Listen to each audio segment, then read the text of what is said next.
ঘরে থাকা একদম বেসিক মশলাগুলো দিয়ে কিভাবে অনেক বেশি সুস্বাদু করে পোলট্রি মুরগি বা ব্রয়লারের মুরগি রান্না করা যায় তার এই রেসিপি শেয়ার করছি।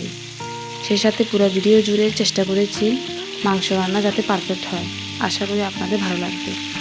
এখানে একটি ব্রয়লারের মুরগি পা, পাখনা, গলা, ঘিলা এগুলো বাদ দিয়ে শুধু ফ্রেশ মাংস 1 কেজি পরিমাণে নিয়েছি।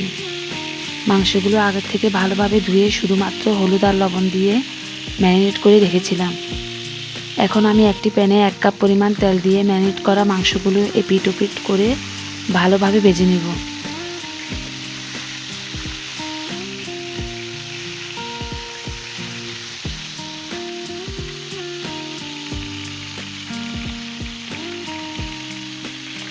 ভেজে নেওয়া শেষ হলে ওই একই প্যানে পরিমাণ মতো পেঁয়াজ কুচি দিয়ে হালকা ব্রাউন কালার করে নেব। এখন 2 টেবিল চামচ পরিমাণ মরিচের গুঁড়া, 1 চামচ পরিমাণ হলুদের গুঁড়া, 1 চামচ পরিমাণ মুরগির মাংসের মশলা, পরিমাণ মতো লবণ,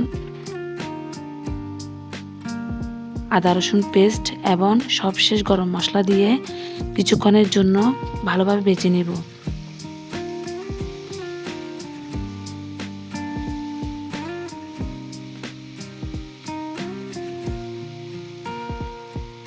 মশলাগুলো ভেজে নেওয়া শেষ হলে পরিমাণ মতো পানি দিয়ে মশলা ভালোভাবে কষিয়ে নেব, যাতে মশলা থেকে কোনো প্রকার কাঁচা গন্ধ না আসে। মশলাগুলো ভালোভাবে কষিয়ে নেওয়ার পর ভেজে রাখা মুরগির পিসগুলো দিয়ে আবার ভালোভাবে 3 থেকে 4 মিনিট মাংসটাকে ভালোভাবে কষিয়ে নেব।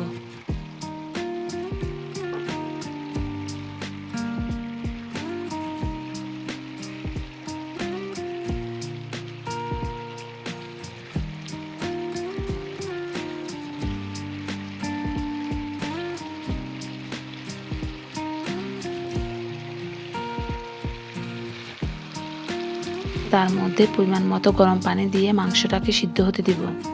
এই সময় সর্বোচ্চ 15 মিনিট সময় লাগবে রান্না হতে।